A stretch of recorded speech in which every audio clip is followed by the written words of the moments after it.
Good evening, I'm Gary Blaine. I've come to bring you a pocket full of seeds, and I want to tell you today about the story of Sammy O'Shiva. It turns out last week there was a great ministers' conference being held, an ecumenical conference they called it, and well, me and Mr. Bushmill was going on our way. We were taking the wooded path, of course, and not the public transport. So we were a wee bit late, and we arrived at this gathering of Episcopalians and Presbyterians and the Baptists and the United Methodists, and there was even a Unitarian in the crowd, if you can believe that. And they were all gathered around this big table, and they were all conferencing, they called it.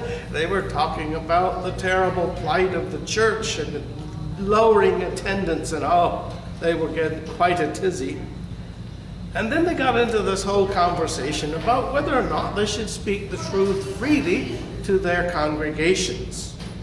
And some said, well, you know, we've been to seminary and we've gotten even greater numbers of graduate degrees, and quite frankly, this is the postmodern era, and it really is all relative, isn't it?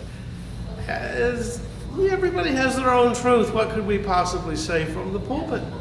And then there was another group that was thoroughly discouraged. Well, you know, if I preached the social gospel in my church, I'd be out of a job. And all the other preachers said, oh yeah, he'd be out of his job, all right.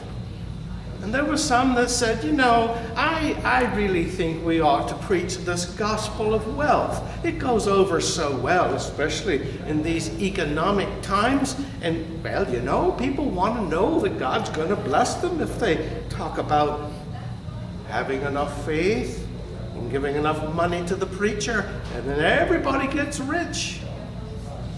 Well, we listened to this on the side, me and Mr. Bushmill, out on the corner there, and what do you think happened? That wild ass of a preacher, Sammy O'Shiva, he came into the conference center. Now, I gotta tell you, Sammy O'Shiva, well, he's a strange preacher. He sometimes is found with the working poor. He sometimes is swimming with the Loch Ness Monster. He sometimes wanders the cliffs of Dover, singing songs and dancing. And, well, he's, like I said, he's just kind of a strange prophet. So Sammy stood on the edge of this ecumenical conference, and he listened to all of this nonsense. And what do you think Sammy O'Shiva began to do?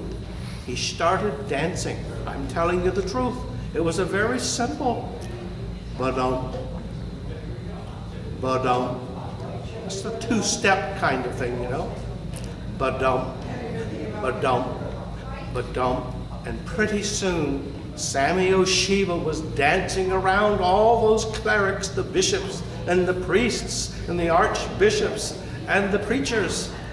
They were in turmoil, and they were just confused. And then the next thing, I look out, and Sammy O'Shiva is dancing on the backs of all those ministers.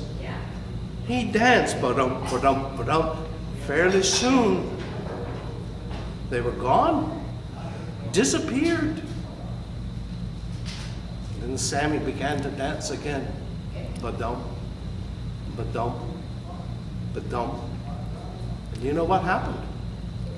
The air turned crystal clear. The birds began to sing. It was a new creation. It's like Sammy O'Shiva had danced out that which was old and tired and desperately